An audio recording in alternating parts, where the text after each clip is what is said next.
नया विषय वस्तु। अकबर और बीरबल की कहानी। दोस्ती की है तो हक से निभाएंगे। तुम बार बार रूठोगे, हम बार बार मनाएंगे। और मुझसे दूर जाने की सोचना भी मत, क्योंकि हम जब तक जिंदा रहेंगे तुम्हें हर रोज सताएंगे। अकबर बादशाह को मजाक का बड़ा शौक था और देवयोग से बीरबल भी बड़ा मजाकिया था। एक दिन बादशाह और बीरबल में मजाक हो रही थी। बादशाह ने कहा, बीरबल, बहुत दिन हुआ कोई नया विषय तुमने मुझे नहीं दिखलाया, अतः अब कोई ऐसा नवीन विषय दिखलाओ जैसा फिर कभी देखने में न आवे। बीरबल ने हंसते हुए बादशाह की आज्ञा सिरोधारी की और बोला, हुजूर, इसमें कोई कठिनता की बात नहीं है, परंतु उसकी तैयारी करने में 2 लाख रुपए खर्च पड़ेंगे। बीरबल को तत्काल 2 लाख रुपए दिए गए। वह उन रुपयों को लेकर घर गया। दूसरे दिन स्नान ध्यान से निवृत्त होकर 1 लाख तो ब्राह्मणों को दान किया, बाकी 1 लाख रुपए अपने काम में खर्च किए। जब रुपया लिए बहुत दिन हो गए तो एक दिन बीरबल के जी में आया कि जो बादशाह को किसी दिन विषय की बात याद आएगी तो वह तत्काल तगाजा कर बैठेगा, इसलिए इसको चुपचाप इसी समय कर दिखाना चाहिए। उसने बीमारी का बहाना कर दरबार जाना बंद कर दिया। धीरे धीरे बीरबल की बीमारी की बात बादशाह के कानों तक पहुंची। उसने घबराकर इलाज के लिए बड़े बड़े हकीम और वैद्यों को उसके पास भेजा, पर उसकी बीमारी घटने के बजाय दिनों दिन बढ़ती ही गई। यह समाचार सुन बादशाह एक दिन स्वयं बीरबल से मिलने गया। बादशाह को देखकर बीरबल रोने लगा और बोला, पृथ्वीनाथ, अब मेरी जिंदगी का अंतिम दिन है। इस बीमारी से मैं बच नहीं सकता। बीरबल की असाधारण बीमारी से बादशाह अकबर को बड़ा खेद हुआ और वह बीरबल को तसल्ली देता हुआ बोला, बीरबल, तुम जानते ही हो कि मैं तुम्हें कितना प्यार करता हूँ। तुम्हारे बिना मेरा एक क्षण भी सुख पूर्वक नहीं बीत सकता। खुदा करे ऐसा न हो, नहीं तो तुम्हारी मौत से बढ़कर मेरी मौत होगी। बीरबल ने उत्तर दिया, गरीब परवर, विधि के विधान में कोई उलटफेर नहीं कर सकता। समय आने पर किसी की चाहे कितनी ही प्यारी वस्तु क्यों न हो, हाथ से निकल जाती है। आपसे यह मेरी अंतिम प्रार्थना है कि मेरे पीछे कृपया कर मेरे कुटुंब का पालन करते रहिएगा। आपके अतिरिक्त कोई उनको सहारा देने वाला नहीं है। आह आह, मेरी जी बहुत घबरा रहा है। इस प्रकार ढोंग रचकर बीरबल अपने तबीयत को ऐसा बनाया मानो कोई सचमुच असाधारण बीमार हो। बादशाह बोला, तुम किसी प्रकार की चिंता न करो, मैं तुम्हारे बाल बच्चों को अच्छी तरह पालन करता रहूंगा। इसके बाद बादशाह अकबर वहां से विदा हो अपने महल को चला गया। इधर जब रात्रि आई तो बीरबल के घर से रोने की आवाज आने लगी। बीरबल की मृत्यु का समाचार लोगों के कानों कान पहुंचा। क्रमशः खबर पाकर बीरबल के जाति बिरादरी के लोग एकत्रित हुए। सर्वसम्मति से पुआल का एक पुतला बनाकर उसके साथ कुछ रिश्ते के लोग शमशान पहुंचे और उसे चिता पर विधिवत रखकर उसमें आग लगा दी। इधर बीरबल तहखाने की एक कोठरी में छिप रहा और अपने घर के लोगों से सख्त मनाही कर दी कि उसके छिपने का हाल किसी पर जानकारी न हो। जब बीरबल की मृत्यु का समाचार अकबर के पास पहुंचा तो वह अपने प्यारे दीवान की मृत्यु पर शोक करने लगा, परंतु अन्य मुसलमान अमीर उमराव बीरबल की मृत्यु से बड़े प्रसन्न हुए और इस खुशी में फकीरों को मिठाई खिलाई। हिंदू प्रजा अनाथ सी होकर चारों तरफ शोक मनाने लगी। लोगों ने कई दिनों तक अपना अपना कार्यक्रम बंद रखा। हर तरफ से बीरबल की मृत्यु का समाचार आने लगा। बादशाह ने बीरबल के बालकों को उसकी क्रिया करने के लिए काफी सहायता दी। कुछ दिनों तक अकबर बिना दीवान के ही सभासदों की सहायता से राजकीय कार्यों को निपटाता रहा, परंतु जब प्रजा वर्ग और बादशाह दोनों को क्रमशः बीरबल विस्मरण हो गया तो सभासदों की समिति से एक मुसलमान को अपना दीवान बनाया। नए दीवान की मनमानी से प्रजा वर्ग में बड़ा क्षोभ उत्पन्न हुआ और चारों तरफ से त्राही त्राही की ध्वनि सुनाई पड़ने लगी। अपनी मृत्यु के 1 वर्ष पश्चात बीरबल अपने कार्य साधन के लिए तत्पर हुआ और अपने पुत्र को 1 लाख रुपया देकर बोला, तुम यहाँ से 2 मील दूर किसी पहाड़ी पर एक बड़ा भव्य महल तैयार करवाओ। महल ऐसा हो कि उसकी लटक चमक कई मीलों तक पहुँचे। यह काम बड़े गुप्त रूप से करना है, अतः महल का पूर्णतः निर्माण एक ही रात में होना चाहिए। बीरबल का पुत्र बड़ा समझदार था। पिता के आदेश पर पहले महल में लगने वाली वस्तुओं को बड़ी सावधानी से संग्रह किया। जब उसे भली भांति संतोष हो गया कि अब सामान के अभाव में महल बनने का कोई काम न रुकेगा, तो उसने गुप्त रीति से बहुत से कारीगरों को नियुक्त कर एक रात में हल्ला बोल दिया और कारीगरों को भली भांति हिदायत कर दी कि महल बनने का काम बड़ी गुप्त रीति से किया जाए और महल एक ही रात में बनकर तैयार हो। महल रातों रात बनकर तैयार हो गया।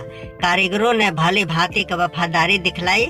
लकड़ी पर इस सफाई से रोगन किया गया कि कोई भी देखकर नहीं कह सकता था कि वह लकड़ी का बना है।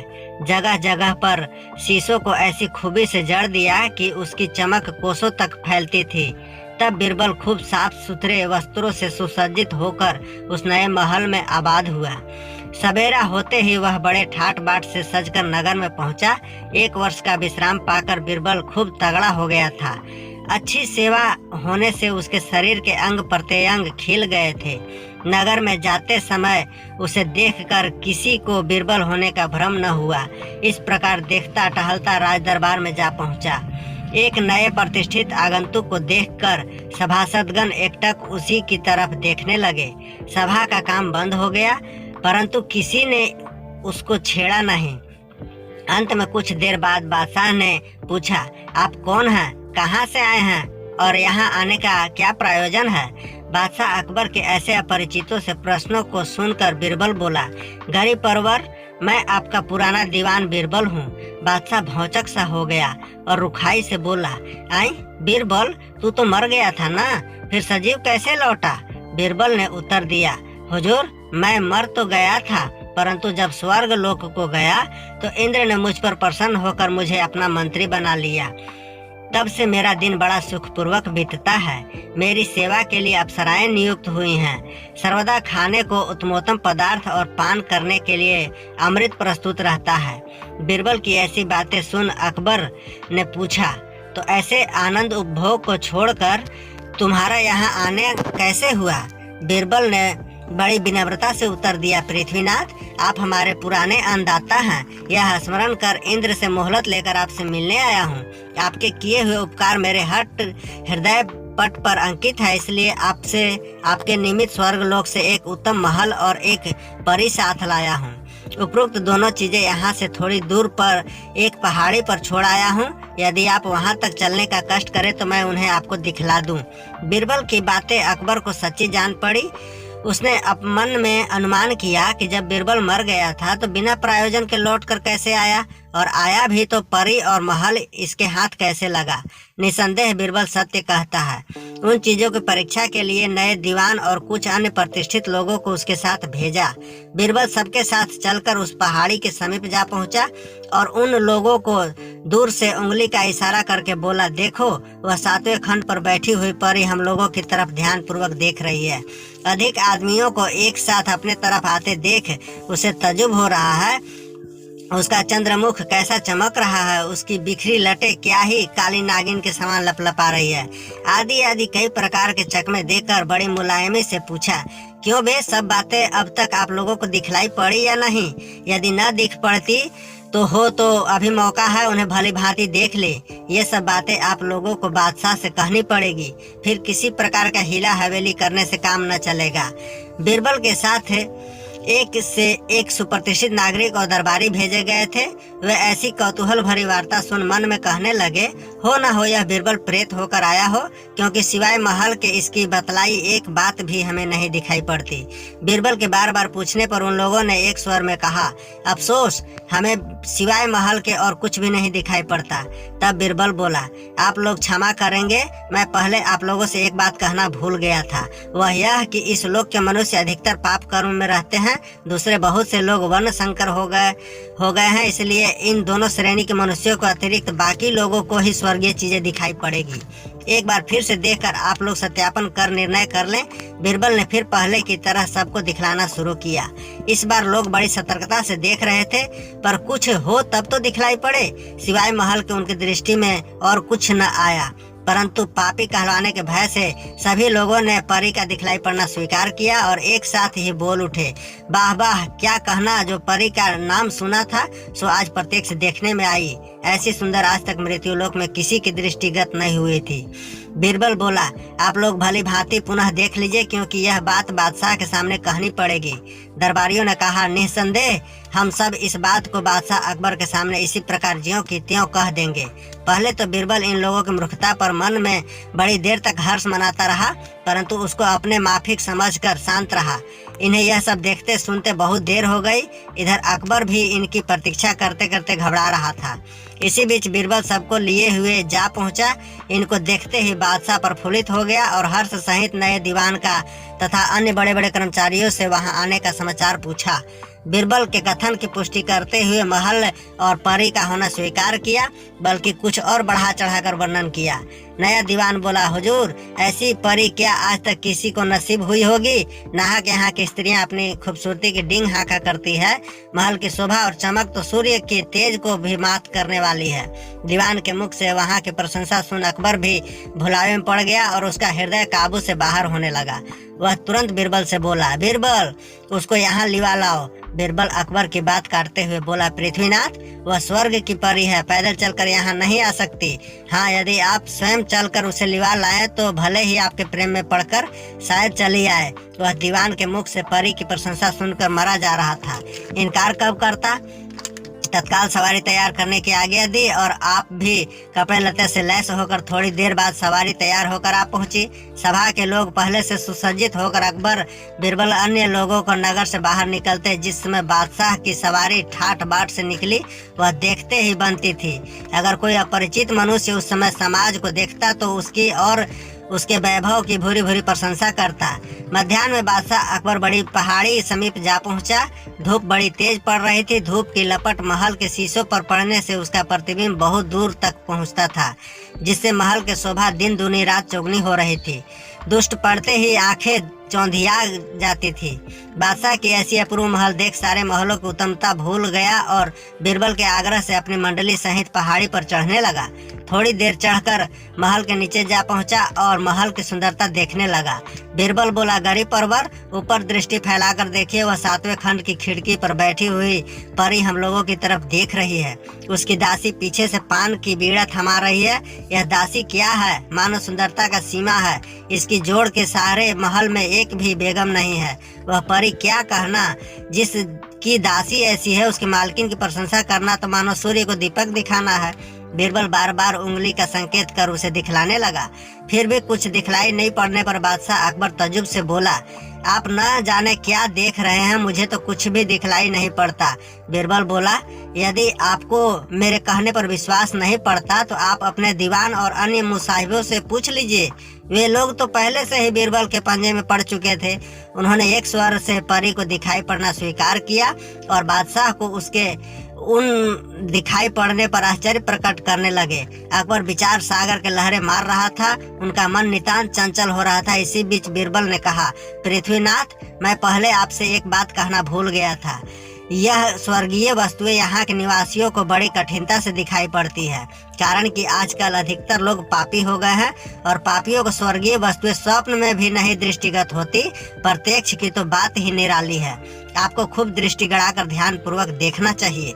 देखिए, दूज का चांद थोड़े अरसे के लिए अवश्य उदय होता है, परंतु सभी देखने वालों को उसको देख नहीं पाते हैं। जो जन्मजात कुलीन और कर्म से पवित्र होते हैं वे उसे तुरंत देख लेते हैं। बीरबल की इन बातों से बादशाह और घबराया और मन में कल्पना करने लगा, सबको तो वह स्वर्ग की परी और उसकी दासी प्रत्यक्ष दिखलाई पड़ती है और मुझे नहीं। इसका कारण है, हो न हो मैं पापी हो जाऊं। अब तक मैं अपने पापी हो नहीं समझता था, परंतु आज इस स्वर्ग की परी के सामने परीक्षा होने पर मुझे अपने पापी होना सुनिश्चित है। मेरे पर जीवन के कोटिश धिक्कार है। अब मुझे भेद छिपाना आवश्यक है, नहीं तो प्रजा वर्ग में मेरी बड़ी अपकृति फैलेगी। मुंह पर तो सब बाह बाह करेंगे, पीछे पापी समझकर मजाक उड़ाएंगे। इतने में बीरबल फिर उंगली का सहारा करते हुए बोला, देखिए देखिए पृथ्वीनाथ, वह चंद्रनयन बैठी है और उसकी दासी बगल में खड़ी है। बादशाह ने लाचार होकर उसकी बात मान ली और बोला, हाँ हाँ, अब की बार वह मुझे प्रत्यक्ष दिख पड़ी। वह खिड़की में खड़ी होकर इधर ही देख रही है। बादशाह को परी दिखाई पड़ना स्वीकार करने पर बीरबल सब सभासद और नए मंत्री के सहित महल के चौथे खंड पर गया। वहां पर पहले से मुलायम कोच और मखमल की तकिया सुसज्जित रखी जा चुकी थी। अकबर बीरबल बैठकर गपाष्ठक मारने लगे, पर यह बात बादशाह को पसंद नहीं आती थी। उनका मन तो परी का देखने में लगा था। वह तत्क्षण बादशाह के मन की ताड़ गया। जल्दी से फूल और इत्र तथा गुलाब जल से सबका स्वागत कर बोला, गरीब परवर, आप और आपके साथी मृत्यु लोक के वस्त्र आभूषणों के धारण किए हुए हैं और ये सब नाश्वर हैं। मैं सबको स्वर्गीय वस्त्र देता हूँ। कृपया उसे धारण कर इहलोक और परलोक दोनों का सुख अनुभव करें। ये कपड़े मैं पहले से ही अपने साथ लेता आया हूँ और ये भी कभी नष्ट होने वाली नहीं है। भला बीरबल के चकमे से कौन निकल सकता था। बादशाह अकबर ने स्वीकार करते हुए सब लोगों ने अपने कपड़े उतार उतार कर अलग कर दिए और बीरबल के दिए कपड़ों को धारण करने पर उतारू हुए। बीरबल ने कुछ सोच विचार कर बादशाह को तो असली वस्त्र पहनाया, परंतु दीवान आदि को इतना ही कहकर रह गया कि इन स्वर्गीय कपड़ों को पहन लीजिए। नए दीवान ने अपनी आंखों के सामने कोई वस्त्र न देखकर मन में सोचा, ऐसे कपड़े पहनने का अर्थ तो अपने को नग्न करना है। परंतु बीरबल की बात नामंजूर कर पापी कौन बने। इस बेइज्जती से तो नग्न होकर रहना ही अच्छा है। उसके बदन पर केवल पजामा शेष था, उसे भी उतार कर अलग फेंक दिया और ऐसे ढोंग बनाया मानो लोगों के देखने में स्वर्गीय कपड़े की पहन रहा हो। फिर कपड़े पहने हुए के समान ऐठ कर अपनी जगह पर नंग धड़ंग जा बैठा। उसके बदन पर यदि एक लंगोट न रह गया होता तो गुप्त इंद्रियां भी प्रकट दिखलाई पड़ने लगती। दीवान का ऐसा भेष देखकर लोगों का हंसी आने लगी, परंतु समय हंसने के विपरीत था, इसलिए लोगों ने इसे प्रकट नहीं होने दिया। हंसकर पापी बनना किसी को मंजूर नहीं था। भाई तू भी चुप, मैं भी चुप। नए दीवान के नग्न हो जाने पर बीरबल ने बारी बारी सबको नग्न कर दिया। क्या कहना था, दरबार का दरबार नगोटिया हो गया। बादशाह मन ही मन आन की तान सोचता रहा। अंत में उसके हृदय तंत्र बोली, भाई स्वर्गीय चरित्र बड़े ही अद्भुत हैं। तब बादशाह ने बीरबल से पूछा, क्यों साहब, अब तक लोग स्वर्गीय पोशाक पहन चुके हैं या नहीं? बीरबल ने उत्तर दिया, जी हाँ, अब सब लोग एकदम कपड़े लते से लैस हैं, परंतु एकाएक वहाँ परी के पास सबको न लिवा चलकर पहले मैं उसकी अनुमति ले लेना उत्तम समझता हूँ।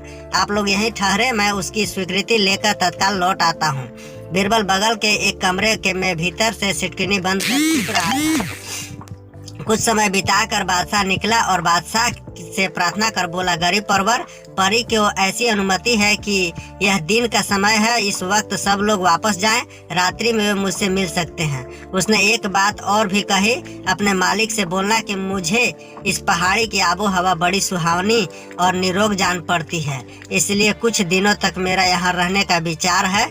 मैं पहले से बादशाह अकबर को ही चुकी हूँ, अर्थात किसी न किसी दिन उनसे अवश्य मिलूंगी। इस समय बादशाह के साथ और बहुत से लोग आए हुए हैं, मैं उनको सामने नहीं मिल सकती। स्वर्गीय परी का ऐसा संदेशा सुनाकर बीरबल फिर बोला, पृथ्वीनाथ, मुझे भी मुनासिब यही जान पड़ता है, हम लोग उसकी मर्जी के अनुसार चले, नहीं तो यदि हमारे व्यवहारों से उबकर कहीं वह रुष्ट हो गई तो फिर बना बनाया काम बिगड़ जाएगा। इस समय लौट ही चलना बुद्धिमानी है। कोई उपाय कार्यान्वित होते न देख बादशाह लाचार होकर मनगढ़ंत परी की आज्ञा पालन करता हुआ नगर की तरफ चला। आगे आगे बीरबल और पीछे पीछे अकबर और उसके पीछे कतार में अन्य लोग चल रहे थे। बीरबल और कतार में कपड़े पहने हुए थे, लेकिन पीछे वाले नग्न शरीर लेकर पहने थे। वहां बादशाह विमुख लौटने का कारण बड़ा दुखी था, लेकिन जब इनसे रहा न गया तो नागरिकों को डांट कर बोले, तुम लोग बड़े मूर्ख हो जो हम लोग देख कर हंस रहे हो। तुम्हें मालूम नहीं कि बीरबल हमको स्वर्गीय आनंद लुटा रहा है। हमारे इस पवित्र वस्त्रों को मृत्यु लोक निवासी देख नहीं सकते, इससे तुम मुझे नग्न देख रहे हो। नगर निवासी भोंदू नहीं थे, उनमें भी एक से एक धुरंधर विद्वान थे। आपस में बोले, हो न हो यह सब बीरबल के ही बहकावे में आ गए हैं। तुम लोग जानते हो कि बीरबल को मरे आज कई वर्षों का समय बीत गया, फिर बीरबल कहाँ से आ पहुँचा? यह बात सबको स्मरण नहीं होगी। एक समय बादशाह ने बीरबल से एक अजीब तमाशा दिखलाने को कहा था, जिस कारण इतने दिनों तक गुप्त रहकर आज बादशाह अकबर को अजीब तमाशा दिखलाता हुआ आ रहा है। सब नागरिकों ने इस बात को स्वीकार किया और सब बीरबल की बुद्धिमानी पर और जोर जोर से हंसने लगे। नागरिकों को ऐसे हास्य और भाषण को सुनकर नग्न अमीरों के कान खड़े हो गए, परंतु फिर भी वे बीरबल की सारी बातें सच्ची मानकर नगरवासियों की उपेक्षा करते हुए महल की तरफ चले। अकबर बीरबल अपने दल के एक सहित सारे नगर में घूमते फिरते शाही दरबार में जा पहुंचे। सब लोग जगह जगह पर खड़े हो गए, परंतु बीरबल बादशाह अकबर को सबसे अलग ले गया और तब एकांत में अपना दोनों हाथ जोड़कर बोला, पृथ्वीनाथ, यदि मेरे अपराधों की माफी मिले तो मैं कुछ निवेदन करूं। बादशाह ने कहा, अच्छा कहो, तुम्हें माफी दी जाएगी। तब बीरबल बोला, हुजूर को स्मरण होगा कि एक समय वर्ष के भीतर मुझे एक अजीब तमाशा दिखलाने का श्रीमान ने हुक्म दिया था और यह भी वचन दिया था कि उस अजीब तमाशे के दिखलाने में मुझसे की गई गुस्ताखियां भी माफ कर दी जाएगी। उसी के मुताबिक हुजूर को यह नया तमाशा दिखलाया गया है। कभी आपको इस प्रकार की नग्न सभा देखने में न आई होगी और न फिर भविष्य में देख ही सकेंगे। यही इसका अंत है। पृथ्वीनाथ, कहीं मरा हुआ आदमी भी लौट कर आ सकता है, भला स्वर्ग की परी यहाँ क्यों आवेगी? बादशाह अकबर लाचार था। उसने बीरबल के कथा अनुसार उसको पहले से ही माफी दे रखी थी।